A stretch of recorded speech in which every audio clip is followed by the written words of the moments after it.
Hello everyone, welcome to Gini study watch. आज हम पढ़ने जा रहे हैं क्लास 7 साइंस का first chapter nutrition in plants के नोट्स का पार्ट 2। उसमें हमारे पास है होस्ट। अब होस्ट क्या होता है?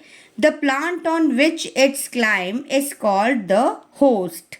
एक ऐसा प्लांट्स जो कि दूसरों के ऊपर चढ़ के अपना न्यूट्रिशंस लेता है, उसे क्या कहा जाता है?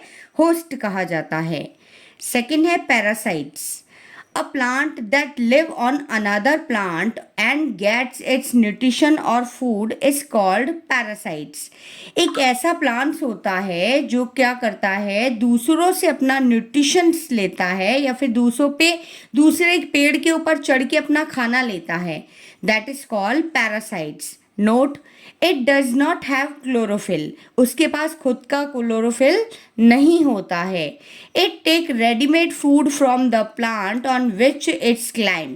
वो क्या करता है, दूसरे पेड़ के ऊपर चढ़ के, है ना, क्लाइम करके उसके ऊपर से क्या करता है, रेडीमेड फूड लेता है। उसका एग्जाम्पल है कस्केटा या अमरबेल इज कॉल्ड द पैरासाइट्स। आपने देखा होगा कि एक पेड़ अगर बहुत घना पेड़ है, उसके ऊपर येलोइश कलर की बेल चढ़ जाती है और वो क्या करती है, उस पेड़ से सारा न्यूट्रिशंस लेती है और वो के बेल क्या होती है, बढ़ती जाती है। तो ऐसा प्लांट्स जो दूसरों के ऊपर चढ़ के खाना लेता है, उसका खुद का क्लोरोफिल नहीं होता है, वो खुद अपना खाना खुद नहीं बना सकता है, उसे क्या कहा जाता है? पैरासाइट्स कहा जाता है। Insectivorous plants.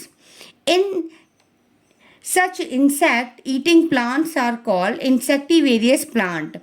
ऐसे प्लांट जो इंसेक्ट को खाते हैं, जो कीड़े मकोड़ों को खाते हैं, उनको क्या कहा जाता है? इंसेक्टिवेरियस प्लांट्स कहा जाता है।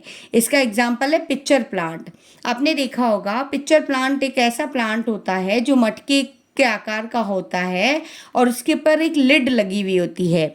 तो वो प्लांट क्या करता है, जैसे ही इंसेक्ट उसके ऊपर वो खुल जाता है और जैसे ही इंसेक्ट उसके ऊपर आके बैठता है तो वो अपनी लिड को बंद कर देता है और उसके ऊपर कोई चिपचिपा सा लिक्विड लगा हुआ होता है जिसमें वो इंसेक्ट क्या करता है, फिसल के गिर जाता है उसमें।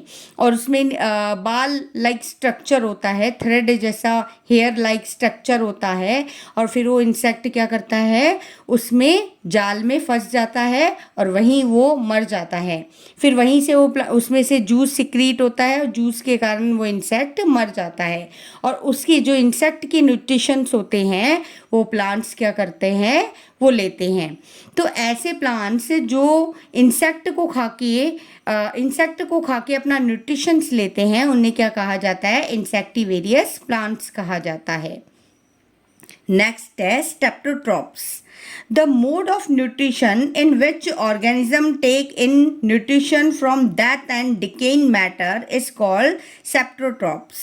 ये एक ऐसा मोड होता है न्यूट्रिशंस का जहाँ से ऑर्गेनिज्म क्या करते हैं, जो सड़ी गली चीज़ें होती है, जो गल सड़ जाती है, उनसे क्या करते हैं, अपना न्यूट्रिशंस लेते हैं। एक बार वापस से सुनेंगे। ऐसा मोड ऑफ न्यूट्रिशंस जहाँ ये ऑर्गेनिज्म क्या करते हैं, जो सड़ी गली चीज़ों से अपना खाना लेते हैं, उसे क्या कहा जाता है? स्टेप्टोट्रॉप्स कहा जाता है। आपने देखा होगा बाजार में मशरूम्स मिलते हैं।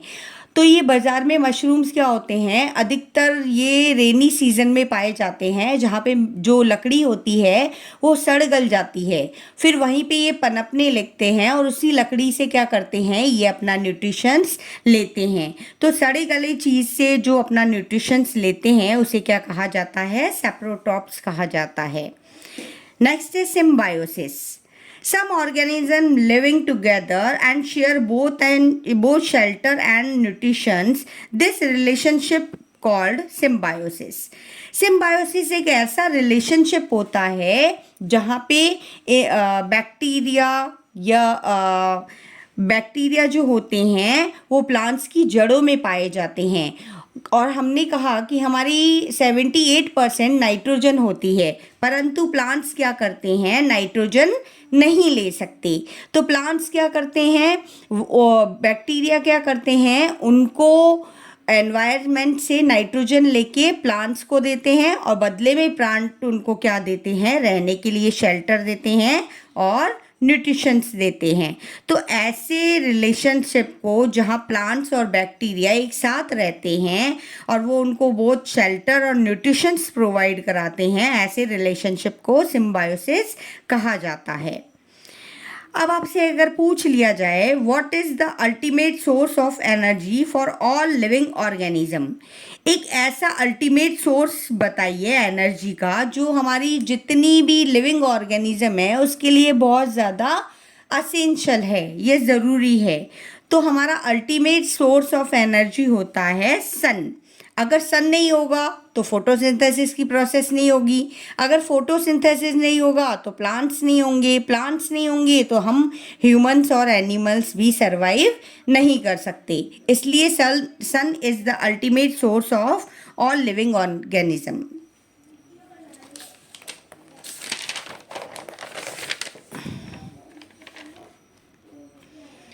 नेक्स्ट है हमारे पास cell. The body of living organism are made of tiny units called cell। जो हम आपने देखा होगा कि हमारी जो बॉडी होती है वो छोटे छोटे सेल से मिलके बनी होती है। आपने देखा होगा कि जो मकान होता है, जो छोटी छोटी ईंटों से मिलके पूरी बिल्डिंग बनाई जाती है, उसी प्रकार से सेल भी क्या होती है, छोटे छोटे सेल मिलके क्या बनाते हैं, हमारी पूरी बॉडी बनाते हैं। Cell can be seen only under the microscope, और सेल को किससे देखा जाता है, केवल और केवल माइक्रोस्कोप से, क्योंकि सेल बहुत छोटे होते हैं। The cell is enclosed by a tiny outer boundary called the cell membrane। अब ये जो सेल है, सेल में ये क्या होता है, इसके चारों ओर बाउंड्री होती है जिसे क्या कहा जाता है, सेल मेम्ब्रेन कहा जाता है।